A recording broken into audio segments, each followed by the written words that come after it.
નમસ્કાર મિત્રો, હું છું નીલ સોની. આજ આપણે ભચાઉ જઈ રહ્યા છીએ અને રસ્તામાં જ છીએ ઓન ધ વે. પાછલો વિડીયો વાલું મારું વાંઢિયા ને તમે ખૂબ પ્રેમ સપોર્ટ આપ્યો એના માટે સર્વ મિત્રોનો ખૂબ ખૂબ આભાર. આમાં જ પ્રેમ વરસાવતા રહેજો અને ભાઈના વિડીયોને જરૂરથી શેર કરજો. તો ચાલો વિડીયોને આપણે આગળ વધારશી અને આજ હું તમને ભચાઉમાં ચંદ્રમૌલેશ્વર મહાદેવના દર્શન કરવા લઈ જઈ રહ્યો છું. ચાલો તો બન્યા રહેજો. મિત્રો, આપણે ભચાઉ શહેર પહોંચી ગયા છીએ. હા મિત્રો, તમે સાચું વિચાર્યું.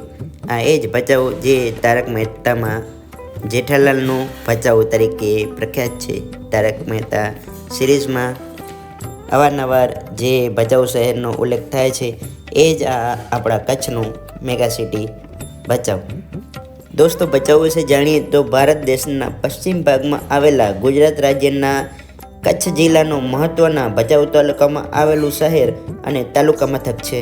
હમણાં જ્યાં આપણે જઈ રહ્યા છીએ તે છે જૂનો ઐતિહાસિક કિલ્લો અને ત્યાં ઉપર ચંદ્રમૌલેશ્વર મહાદેવની 54 ફૂટ ઊંચી પ્રતિમા છે અને કંથળ દાદાનું મંદિર પણ આવેલું છે. મિત્રો, સામે તમે જોઈ શકો છો એ છે ગઢની દિવાલો જે અત્યારે ભૂકંપ બાદ તો વધારે પડી ગઈ છે અને એના માત્ર અવશેષો જ દેખાય છે. નમસ્કાર મિત્રો, હું છું નીલ સોની અને આજના વિડીયો સાથે આવી ગયો છું ભચાઉ શહેરમાં ચંદ્રમૌલેશ્વર મહાદેવના દર્શન કરવા. તો અત્યારે હું મંદિર પરિસરમાં આવી ગયો છું. પાછળ તમે જોઈ શકો છો આ છે મહાદેવની 54 ફૂટ ઊંચી પ્રતિમા જેના હું તમને દર્શન કરાવીશ. વિડીયોમાં બન્યા રહેજો. અને આ છે પૂરું મંદિરનું પરિસર, એકદમ મોટું. તમને પાછળ બાળકો માટે હિંચકા અને લસપટી એવી બધી એક્ટિવિટીવાળી વસ્તુઓ પણ છે. બેન્ચીસો છે શાંતિથી બેસવાનો અને બગીચો પણ નાનો એવો છે. પાછળ કંથળનાથજીનું મંદિર છે અને આમ મહાદેવ તથા બાજુમાં ભવાની માતાનું મંદિર છે જેના પણ હું તમને દર્શન કરાવીશ. તો મિત્રો, તમે અહીં ભચાઉ આવો તો બસ સ્ટેન્ડથી માત્ર 5 મિનિટના અંતરે આવેલા આ ચંદ્રમૌલેશ્વર મહાદેવના દર્શન ચોક્કસ કરવા આવજો. જો તમારી બસ લેટ હોય અને અડધો કલાક જેવો સમય હોય તો તમે આરામથી અહીં દર્શન કરી અને પાછા તમે પહોંચી શકો છો. તો ચોક્કસ તમે અહીં આવજો અને મહાદેવના દર્શન કરજો. ભચાઉમાં હું મહાદેવના દર્શન કરવા આવ્યો છું. તો તમે મારી પાછળ જોઈ શકો છો આ છે 50થી ઉપર ફૂટ ઊંચી મહાદેવની પ્રતિમા અને પાછળ તમે અંબેમાનું ભવાની માનું મંદિર છે. આ પૂરો ચારે બાજુનો વ્યૂ છે, તમે જોઈ શકો છો. બસ સ્ટેન્ડથી માત્ર 5 મિનિટનો રસ્તો છે. તો બહારથી આવેલા મિત્રો દોસ્તોને અહીં ભચાઉ આવો તો 5 મિનિટનો સમય હોય બસ સ્ટેન્ડથી આજુબાજુ, તો તમે ચોક્કસ અહીંયા મહાદેવના સાનિધ્યમાં દર્શન કરવા આવી શકો છો. કેવું મસ્ત જુઓ, શાંત વાતાવરણ છે અને આ મહાદેવની મોટી પ્રતિમાના દર્શન પણ તમે કરી શકો છો. તો ચાલો હું તમને પૂરો વિડીયો બતાવીશ અને પૂરો વ્યૂ બતાવીશ. બન્યા રહેજો વિડીયોમાં. મિત્રો, અત્યારે આપણે જ્યાં છીએ હાલ એ ભચાઉનું નાનું એવું ડુંગર છે જે પહેલાંના જમાનામાં ગઢ હતો અને ચારે બાજુ દિવાલ હતી. ભચાઉના મેઇન 2 ગઢ હતા, તેનો પણ હું ઇતિહાસ તમને આગળ જણાવીશ. અને ભચાઉ શહેરની ઐતિહાસિક ધરોહર સમાન કંથળનાથજીનું ધામ પણ અહીં જ આવેલું છે જે પણ હું તમને બતાડીશ અને આપણે કંથળનાથજીનો ઇતિહાસ પણ જાણશું. અહીં કંથળનાથ દાદાના મંદિર ઉપરાંત શિવ મંદિર, ભવાની માતાનું મંદિર અને પંચનાથના મંદિરો વગેરે સાથે ઉત્તર દિશાઓથી ગઢ ઉપર ચડવા માટેની સીડીઓ પણ છે. તેમજ મંદિર પરિસરની અંદર બાળકોને રમવા માટેનું આયોજન પણ કરી સુંદર ગાર્ડન બનાવવામાં આવેલ છે જે પણ હું તમને બતાવીશ. અહીં દર વર્ષે શ્રાવણ સુદ તેરસના મેળાનું પણ આયોજન કરવામાં આવે છે. મિત્રો, સામે તમે જોઈ શકો છો આ છે પૂરા ભચાઉ શહેરનું વ્યૂ. ઉપરથી તમે તળેટીમાંથી કંઈક આવો નજારો જોવા મળશે. મિત્રો, ભચાઉ શહેરના ઇતિહાસની વાત કરી તો ભચાઉની સ્થાપના દિવસ મહાસુદ નોમ વિક્રમ સંવંત 1705 છે.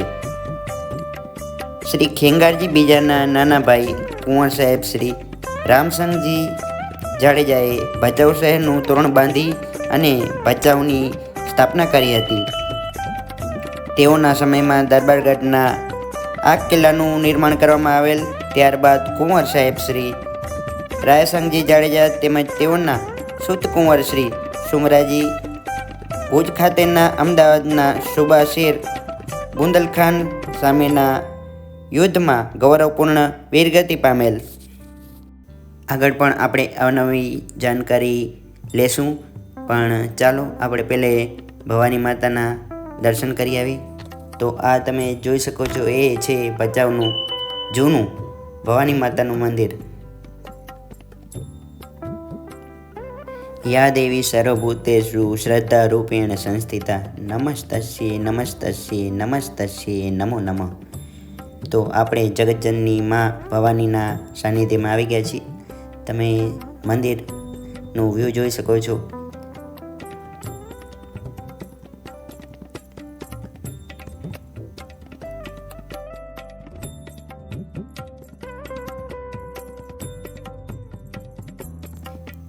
શ્રી સુમરાજી વીરગતિ પામ્યા બાદ ત્યારબાદ બાકી રહેલા કિલ્લાઓનું કામ એમની વીરતા અને બલિદાનના સન્માનમાં અને ભચાઉ નગરની રક્ષા કાજે ભચાઉ નગરમાં 2 ગઢ બંધાવવામાં આવેલ, જેમાં એક હાલ આ ડુંગર પર છે અને બીજો ગઢ એ સંપૂર્ણ ગામને કિલ્લાબંધી કરી અને ભચાઉની રક્ષા કાજે બનાવેલ હતો.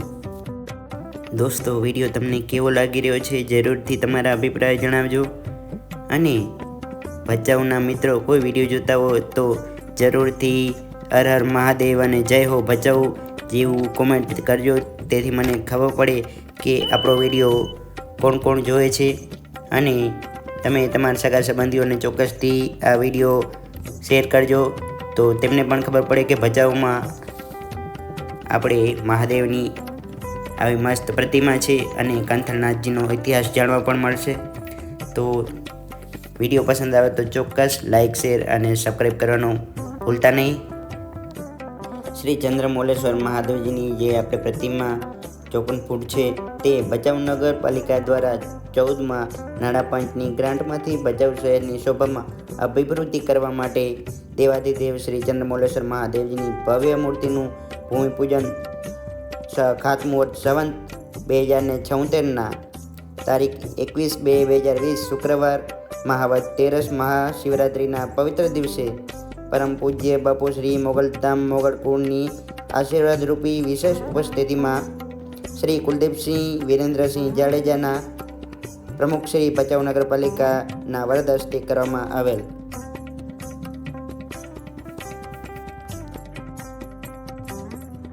અને આ છે મહાદેવની ભવ્યાતિ ભવ્ય પ્રતિમા 54 ફૂટ ઊંચી.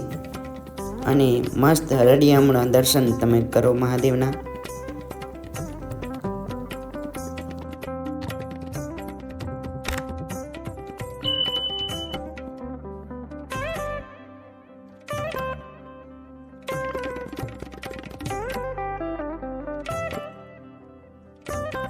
હર હર મહાદેવ મિત્રો, આ તમે જોઈ શકો છો કે મહાદેવની 54 ફૂટ ઊંચી પ્રતિમા. તમે જોઈ શકો છો મસ્ત મહાદેવની ભચાઉથી બસ સ્ટેન્ડથી માત્ર 5 મિનિટના રસ્તે આવેલું આ મહાદેવનું ચંદ્રમૌલેશ્વર મહાદેવનું અલૌકિક મંદિર. અને તમે અહીં છે ભવાની માતાનું મંદિર પણ બાજુમાં જ છે, ત્યાં પણ તમે દર્શન કરી શકો છો.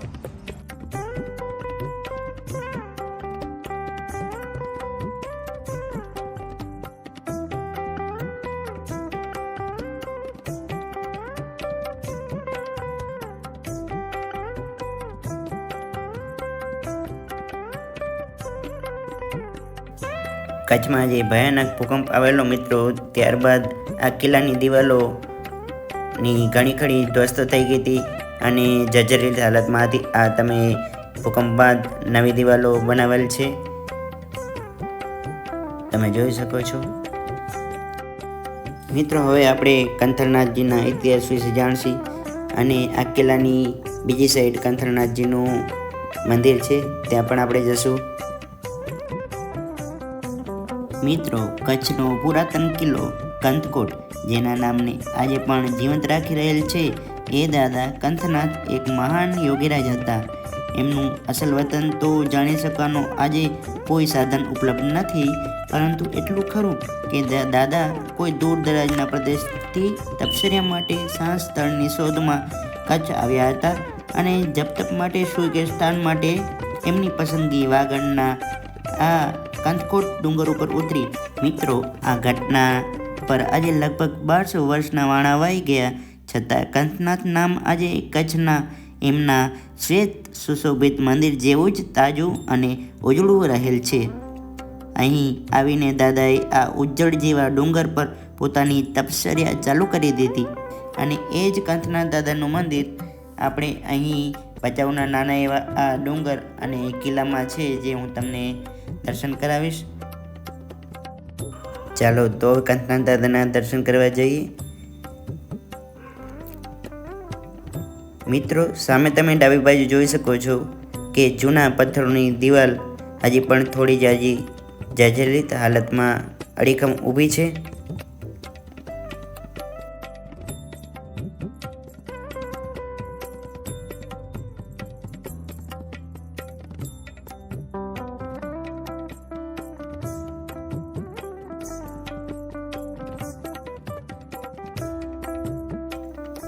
મિત્રો, અહીં કોણ કોણ દર્શન કરી ચૂકેલ છે અથવા કોણે આ સ્થળનું એક પણ વાર દર્શન નથી કર્યું અને આ વિડીયો જોઈને પ્રેરિત થઈને તમે ચોક્કસથી દર્શન કરવા આવશો એવી મને ખાતરી છે.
અને આ છે મિત્રો કંથળનાથ દાદાનું મંદિર.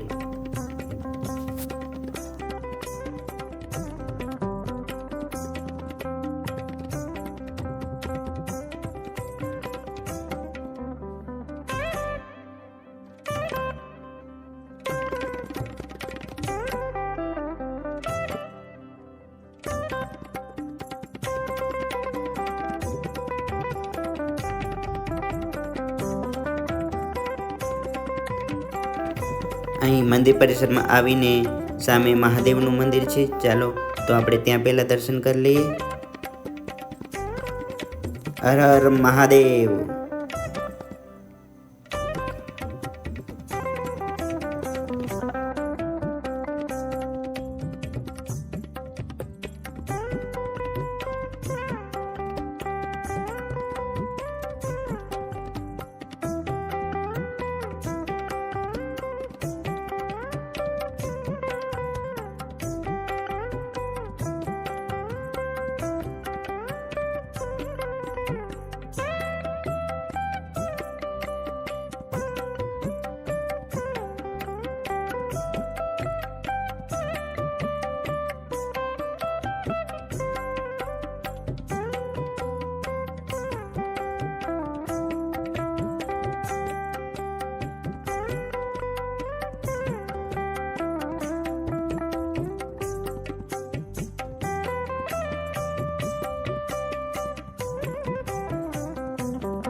મિત્રો, અહીં પરિસરમાં તમને નાના મોટા બીજા અન્ય મંદિરો પણ છે, ત્યાં પણ તમે દર્શન કરી શકો છો.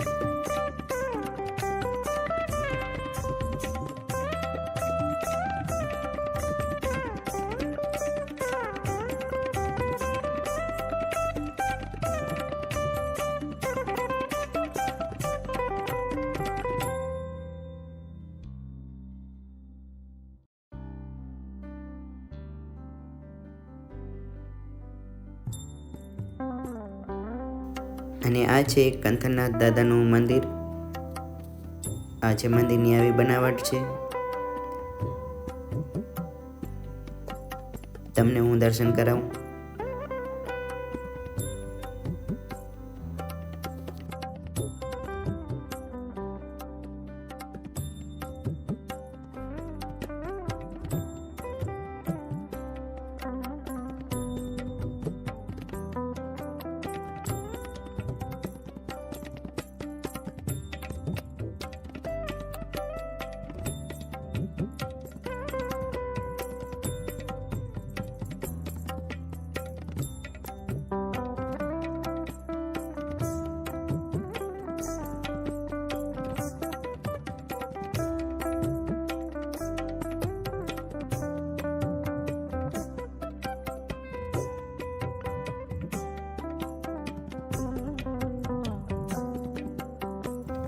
મિત્રો, અહીં દર્શનની સાથે સાથે તમે ફોટોશૂટ પણ કરી શકો છો.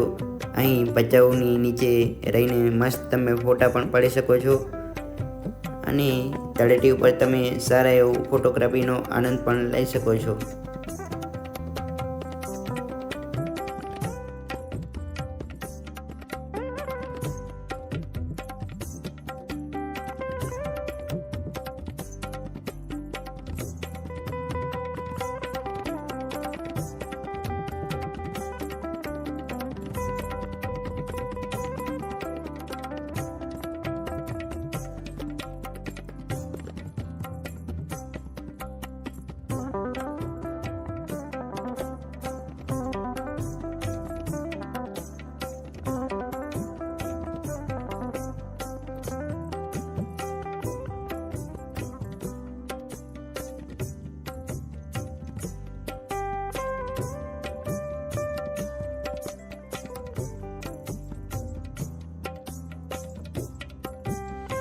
દોસ્તો, અત્યારે હું ઘટાદાર ઝાડની નીચે ઠંડકમાં બેઠો છું અને હવે વિડીયો આપણે વિરામ તરફ જઈ રહ્યો છે. એન્ડ સુધી જોવા માટે આભાર. તમને આ વિડીયો કેવો લાગ્યો ચોક્કસથી જણાવજો અને ભવિષ્યમાં પણ આવા વિડીયો જોવા માટે મારી ચેનલને સેવ કરી નાખજો. તો ચાલો, હવે હું રજા લઉં છું. ફરી મળશું નવા વિડીયો સાથે. ત્યાં સુધી જય જય ગરવી ગુજરાત. ખુદનું ખ્યાલ રાખજો. જય હિન્દ, જય ભારત. મિત્રો, આ ઘાટની પાછળની સાઈડથી ઉતરવાનો રસ્તો છે. તમે આ કિલ્લાનો ભાગળ જે હજી પણ એકદમ અંકબંધ છે અને સાજો છે, તેમાંથી આપણે પસાર થઈ રહ્યા છીએ.